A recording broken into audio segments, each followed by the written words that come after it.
நபிகள் நாயகம் சொல்கிற ஒரு வார்த்தை ஒன்று உண்டு, எனக்கு ரொம்ப பிடிச்ச வார்த்தை. உன்னால் எதை செய்ய முடியாது என்று மற்றவர்கள் சொல்கிறார்களோ அதை செய்து காட்டுவதுதான் மிகப்பெரிய இன்பம் அப்படி சொல்லுவார். அந்த வார்த்தைக்கு ரொம்ப பொருத்தமான ஆள் வந்து ஹாரூன் சார்.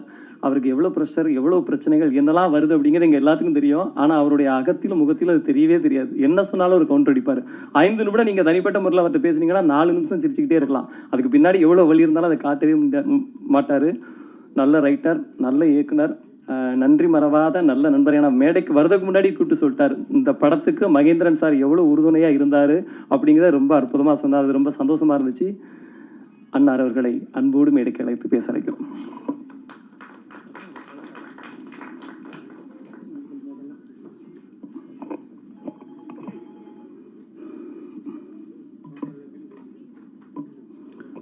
பத்திரிகைத்துறை நண்பர்கள் அனைவருக்கும் வணக்கம்.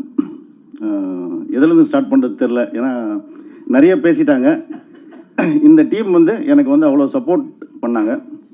மெயினாக வந்து நம்ம எங்கள் எல்லாருக்கும் சீனியர், ஆனால் அவர் தான் எப்பயுமே செட்லேயே ரொம்ப யூத்தாக யங்காக, அந்த அவர் தலைமுடியை போலவே மனசும் அவருக்கு வெள்ளை மனசு. எங்கள் அண்ணன் கூட என்னை வாடா போடா டே தம்பி நான் அவ்வளோ உரிமையாக கூப்பிட்டதில்லை.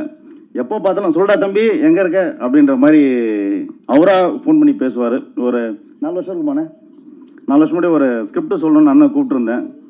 அப்போ வந்து ஒரு நிறைய அண்ணன் வந்து யாரையுமே வந்து டிஸ்கரேஜ் பண்ண மாட்டாங்க. யார் ஸ்கிரிப்ட் சொல்லணும், யாராக இருந்தாலும் அவங்க டைம் ஸ்பெண்ட் பண்ணி எந்த பிஸி ஷெட்யூலில் இருந்தாலும் அந்த ஒரு டைம் கொடுப்பாங்க.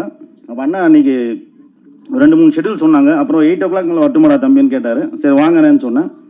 வந்துட்டு நைட்டு ஸ்கிரிப்ட் சொன்னார். அண்ணா இன்றைக்கி நைட் கூடவே ஸ்டே பண்ணிட்டார். அதான் சொன்ன விதம், ஸ்கிரிப்ட் சொன்ன விதத்தில் நான் ஆக்சுவலாக அந்த ஸ்கிரிப்ட் பண்ண முடியாமல் போச்சு. இந்த லாக்டவுன் அந்த இஷ்யூஸ் இல்லாமல், பட்ஜெட் இஷ்யூஸ்னால அது பண்ண முடியாமல் போச்சு. ஃப்யூச்சரில் அது பிளான் இருக்குது. பேசும்போது மொபைலே பார்த்துட்டு இருக்கேன்னு தவறாக நினைக்க வேணாம். ஈவினிங் 4 o'clock வந்து ஃபஸ்ட்டு வீடியோ சாங் ரிலீஸ் ஆகுது. அதுக்கு உண்டான ஒர்க்கும் கொஞ்சம் போயிட்டுருக்கு. அதனால் ஃபஸ்ட்டு ஸ்டார்ட்னா இது வந்து 7G அப்படின்றப்போ எல்லாருக்கும் அந்த வர அந்த ரெயின்போ காலனி வர்றது வந்து அது எல்லாருமே யூஸ்வலான விஷயம். அந்த 7G ரெயின்போ காலனிக்கும் இதுவும் எந்த ஒரு இதுவும் இல்லை. இது எல்லாமே வந்து நீங்கள் நான் சொன்னாலும் நம்ப மாட்டீங்க, கோஇன்சிடென்ஸாக எல்லாமே நடந்தது.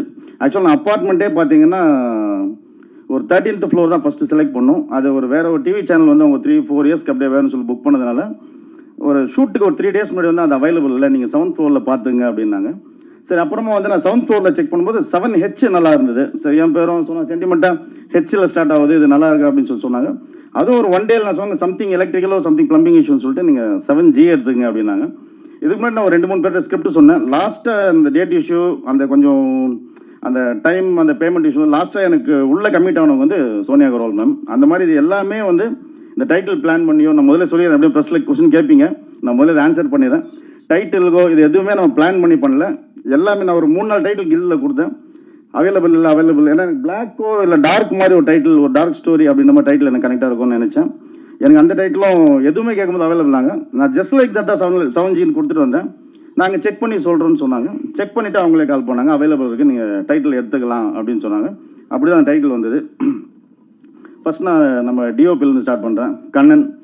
அது முன்னாடி ஒரு 4-5 months ஒரு கேமராமேன் கூட நான் ஒர்க் ட்ராவல் அந்த ஸ்கிரிப்டில் ஷூட்டுக்கு ஒரு 3 days முன்னாடி அவர் கொஞ்சம் தவிர்க்க முடியாத விஷயத்தினால ஒரு பர்சனல் இஷ்யூஸ்னால அவர் பண்ண முடியல சார்னாங்க. அப்போ எல்லா ஒர்க்கும் போயிட்டு எல்லாருமே கேட்டாங்க, என்னங்க 2 days ஷூட்டில் கேமராமேனே ரெடி ஆகல, 2 days ஷூட்டில் இருக்குன்னா அப்போ நம்ம கூட ஒரு தம்பி இதில் ரோல் பண்ணியிருக்காரு, அவனை கூப்பிட்டு கேட்டேன், உனக்கு தெரிஞ்ச அந்த கேமராமேன் தான் ரெஃபர் பண்ணுறா அப்படின்னு சொல்லுப்பா அப்படின்னு. ஃப்ரெண்டு இருக்கானே, அவன் எப்பயுமே கேமரா கையோடு தான் இது பேசும்போதும் சரி அந்த ஆங்கிளோடு தான் பேசுவார் அப்படின்னு சொல்லி சொன்னேன். சரி வர சொல்ல ஆஃபீஸ்க்குன்னு அவர்கிட்ட டிஸ்கஸ் பண்ணேன். இந்த மாதிரி ஒரு சீக்வன்ஸ் இருக்குது, நீங்கள் என்ன மாதிரி லைட்டிங் பண்ணுவீங்கன்னு சொல்லி கேட்கும்போது அவர் வந்து ஒரு ஸ்டைல் காமிச்சார், ஒரு ரெஃபரன்ஸ் காமிச்சார். இந்த லைட்டிங் எனக்கும் அதுக்கும் கரெக்டாக ஒத்து போச்சு. சார் ஸ்கிரிப்ட் பவுண்ட் எப்போ சார் கொடுப்பீங்க, நான் ஃபஸ்ட்டு எப்போ ஷூட் போடலாம்னு சொல்லி சொன்னேன். நீ மண்டே ஷூட்டுக்கு வந்துரு, நம்ம ஸ்டார்ட் பண்ணிடலாம், நான் ஃப்ரீயாக இருக்கும்போது ஸ்கிரிப்ட் கொடுக்குறேன், நீ அப்புறம் படிச்சிரு, நான் டெய்லி உனக்கு கொஞ்சம் நான் சொல்கிறது மட்டும் எடுத்து கொடுத்துருன்னு சொன்னேன். எனக்கு ஆக்சுவலாக என்னென்னா இந்த மாதிரி ஒரு டீம் கூட ஒர்க் பண்ண என்ன பிடிக்கும்னா, சீனியர் கேமராமேன்ஸ் கிட்ட வந்து நம்ம ஒரு நியூ கேமரா போகும்போது அவங்கள ஒரு விஷயம் இருக்கும். நம்ம இப்போ என் பாயிண்ட் ஆஃப் வியூனா நம்ம ஒரு பாக்யராஜ் சார், மணிவண்ணன் சார்லாம் பார்த்த மாதிரி ஸ்பாட்டுக்கு போய் கொஞ்சம் நிறைய விஷயங்கள் பண்ணுவோம் இல்லையா, அந்த ஸ்டைல் தான் நம்ம சரி, நம்ம ரொம்ப ப்ரிப்பேர்டாக பண்ணுவோம். அங்கே ஒரு விஷயம் தோணும், ஒரு சீனியர் நம்மளோட டெக்னீஷியன்ஸ் இருக்கும்போது நம்ம போய் அவங்க சொல்ல முடியாது, இங்கே சொல்ல முடியுமா நமக்கு ஒரு தயக்கம் இருக்கும் இங்கே போல. ஏன்னா இதில் ஒரு இன்னைக்கு ஈவினிங் ஒரு சாங் இருக்குது, அதில் ஒரு பால்குள்ளே ஒரு ஷாட் வச்சுருப்போம். அது வேற ஒரு டிஓபி இருந்தால் பண்ணியிருப்பாங்களோ தெரியாது. நான் இது மாதிரி சொல்லுவேன் சார், அப்பப்போ சொல்லுவார் சார் நீங்கள் சொல்ல சேகர் செத்துவோம் அப்படின்னாரு. நான் விட்டுற மாட்டேன், படம் முடிவு நான் விட மாட்டேன், நான் சொல்கிற இடத்துல வச்சு பாருன்னா அப்போ அவர் ஒரு ஐடியா கொடுப்பார், இப்படி வச்சா கரெக்டாக பாருங்க சார் சொல்லிட்டு. இந்த மாதிரி அந்த டீம் வந்து உள்ளே வரும்போது ஒர்க்காகவும் எனக்கு ரொம்ப ஈஸியாக இருந்தது. நெக்ஸ்ட்டு வந்து எடிட்டர் சார் நான் சொன்ன சுப்பிரமணியன் சார் அண்ணா சொன்ன மாதிரி அவர் எடிட்டர் மாதிரி தெரிய மாட்டார். வரதே ஸ்டைலாக இன்னும் நம்ம ஆடிஷன்லாம் முடிச்சிட்டோமே அப்புறம் வந்து அப்படின்னு கேட்டேன். இல்லை இந்த மாதிரி செல்வா சார் சொன்னார், இது மாதிரி எடிட்டிங்காக சொன்னேன். சரி வாங்க சார்னு சொல்லிட்டு அவர் ஹாரர் ஃபஸ்ட்டு சார் பண்ணார். எப்பயுமே வந்து என்கிட்ட ஒர்க் பண்ணுறது வந்து நிறைய ஈஸின்னு சொல்லுவாங்க. ஏன்னா நான் ஒரு இது எத்தனை வருஷம் எடிட் பண்ணியிருப்பீங்க இந்த படத்தை? சென்சார் போகிற வரையும் கூட எடிட் பண்ணிகிட்டே இருப்போம். ஆனால் அவரும் இப்போ எனக்கு சித்தார்த் பென்ஸ் பிரதராகட்டும் யாராக இருந்தாலும் இம்ப்ரோவைஸ் பண்ணிகிட்டே இருப்போம். அது அவங்களுக்கும் பிடிக்கும். ஏன்னா நம்ம விஷயம் தெரியாமல் போய் தொந்தரவு பண்ணணும்னு வைங்களேன், இவனாடா ஒன்றும் தெரியாமல் வந்து நம்ம உயிரை வாங்குறானோ அது எல்லாருமே ப்ளஸ்ஸாக இருக்கும். அதனால் எடிட்டர் சாருடைய ஒர்க்கை வந்து இந்த நெக்ஸ்ட் ட்ராவலில் நிறைய பிளான் பண்ணிகிட்ருக்கோம் அப்டேட்ஸில். நெக்ஸ்ட் வந்து சித்தார்த் விபின் ப்ரோ, இதில் வந்து வேற ஒரு சித்தார்த்தை நீங்கள் பார்ப்பீங்கன்னு நினைக்கிறேன். இதே மாதிரி தான் ஃபஸ்ட் ஹாஃப்லலாம் வந்து அந்த இதற்கான ஆசைப்பட்டாயில் வந்து அதே மாதிரி இருப்பார், பாய் அப்படி தான் இருப்பார். அதுக்கப்புறம் கொஞ்சம் சில ஃபன்னியான மூமெண்ட்ஸ் எல்லாம் பண்ணுவார். அடுத்த ஒரு 2-3 இயர்ஸில் வந்து ஒரு கார்பரேட் வில்லனுக்கு இப்போதைக்கு ரொம்ப ஸ்பேஸ் கம்மியாக இருக்குது, நிறைய பேர் போயிட்டாங்க.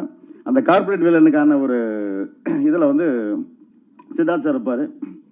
நெக்ஸ்ட்டு ரிச்சி, நான் வந்து ஒரு லாஸ்ட் மூவியில் மீட் பண்ணுவேன், அண்ணா நெக்ஸ்ட் எனக்கு என்ன ப்ராஜெக்ட் ஃபுல்லாக கொடுங்க என்னப்பில் தம்பி நான் பண்ணால் நெக்ஸ்ட்டு கண்டிப்பாக சொல்கிறேன்ப்பா அண்ணன் சொன்ன மாதிரி. இந்த படத்தில் எல்லா சாங்கும் ரிச்சி தான் பண்ணியிருக்காப்புல.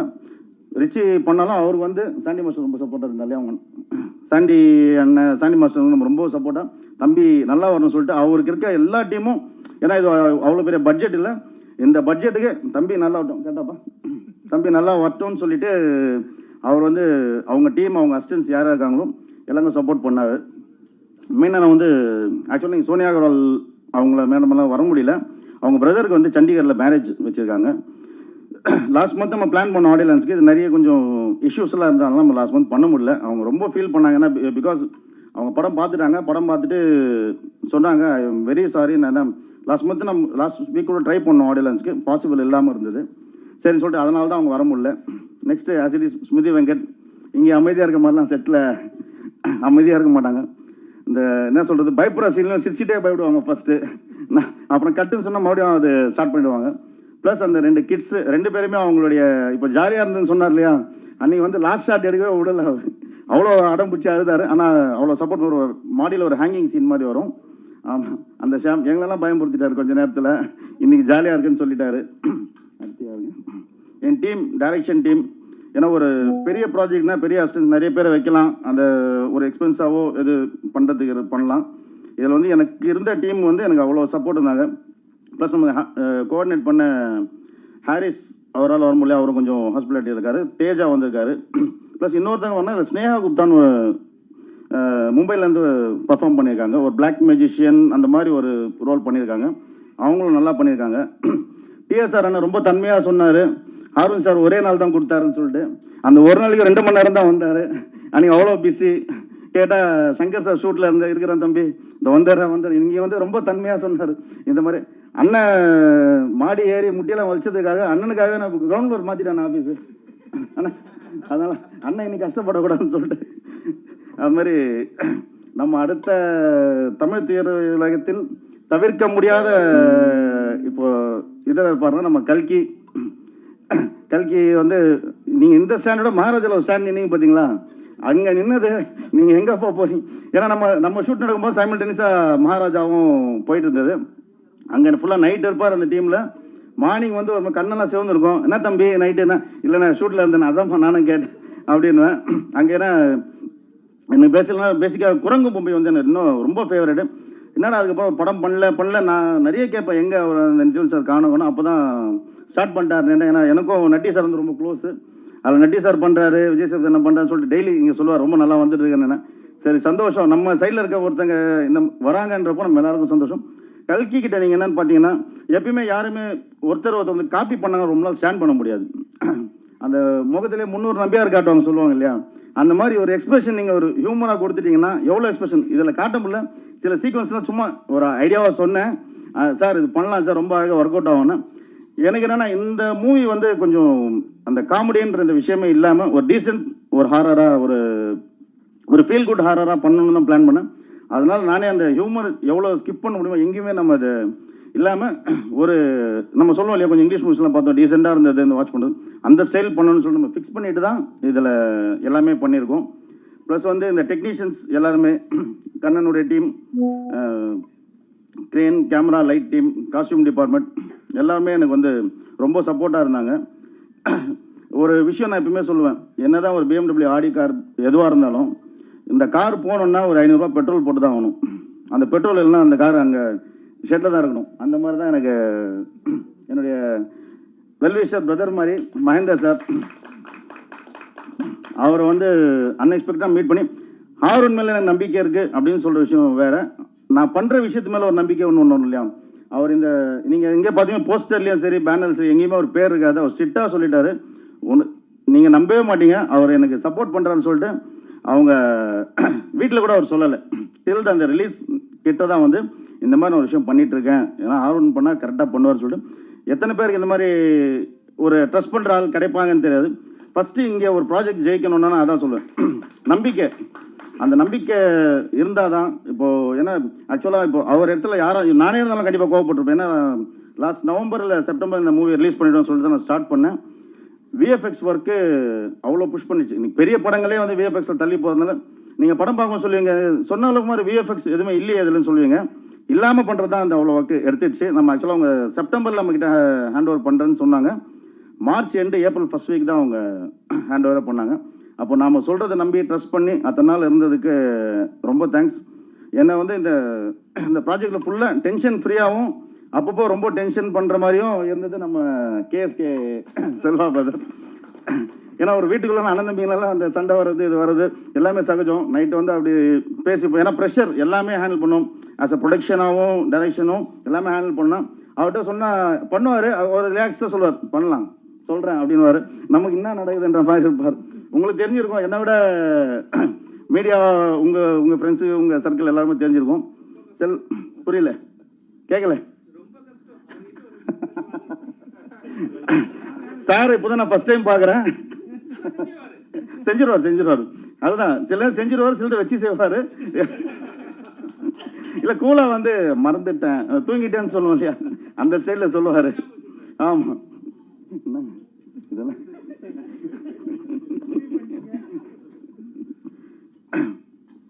வேற நம்ம எல்லாரையும் சொல்லிட்டேன்னு நினைக்கிறேன். நம்ம ஜெகன் எனக்கு போன மூவியில் ஒரு இது பண்ணார். ஆக்சுவலாக நெக்ஸ்ட் ஆமாம் அவர் சொல்கிறாங்க, நம்ம ஜெகன் பிரதர் வந்து அடுத்த வருஷம் நீங்கள் அவரை கொஞ்சம் நிறைய பார்ப்பீங்க. விசிட்டிங் ஒரு மெனுகார்டு சைஸில் இருக்கும்னு நினைக்கிறேன். ஆக்டர் இந்த மாதிரி எல்லாம் நிறைய ப்ராசஸ் பண்ணிட்டு இருக்காரு எனக்கு தெரிஞ்சு. ப்ரொடியூஸ் பண்ணுறீங்களா? இல்லையா? எங்கள் team Jagan sir manager Jagan sir, அவங்க டீம் ஆனந்த் நமக்கு ரொம்ப சப்போர்ட்டாக இருந்தார். ஸ்டில் சைடில் வந்து 2 பேருமே சார் ரொம்ப ஹெல்ப்ஃபுல்லாக இருந்தாங்க. ஏன்னா அவங்க எக்ஸ்பீரியன்ஸில் நிறைய விஷயம் நம்ம கொஞ்சம் கைட் பண்ணுவாங்க. இந்த படத்தில் 2 பில்லர்னால் சொன்ன மாதிரி ஃப்ளாஷ்பேக் சோனி மேம்னா இதில் வந்து ஸ்மிருதி, 2 பேருடையும் இப்போ நீங்கள் இதுவரையும் பார்க்காத ஒரு ஸ்மிருதியை நீங்கள் பார்ப்பீங்கன்னு நினைக்கிறேன் இதில். கரெக்டாக அந்த மாதிரி வேறு இல்லை சுப்பிரமணிய சிவா சார், அவங்க பேர் சர்மிளா மேம் ஒன்று பண்ணாங்க. எல்லாருக்குமே நல்லா பண்ணியிருக்காங்க. ஒரு ஃபீல் குட் ஹாரருக்கு வந்து எப்பயுமே ஒரு நல்ல ஆடியன்ஸ் இருக்காங்க. அந்த நீங்கள் தியேட்டரில் பார்க்கும்போது அதை கண்டிப்பாக அதை ஃபீல் பண்ணுவீங்க நினைக்கிறேன். தேங்க்யூ இந்த ஆடியன்ஸ் வந்து இது ப்ரெஸ் மீட்டை தேங்க்யூ வந்து இது பண்ணதுக்கு ரொம்ப தேங்க்ஸ். யாருன்னா மறந்துருந்தால் மன்னிக்கவும். நன்றி.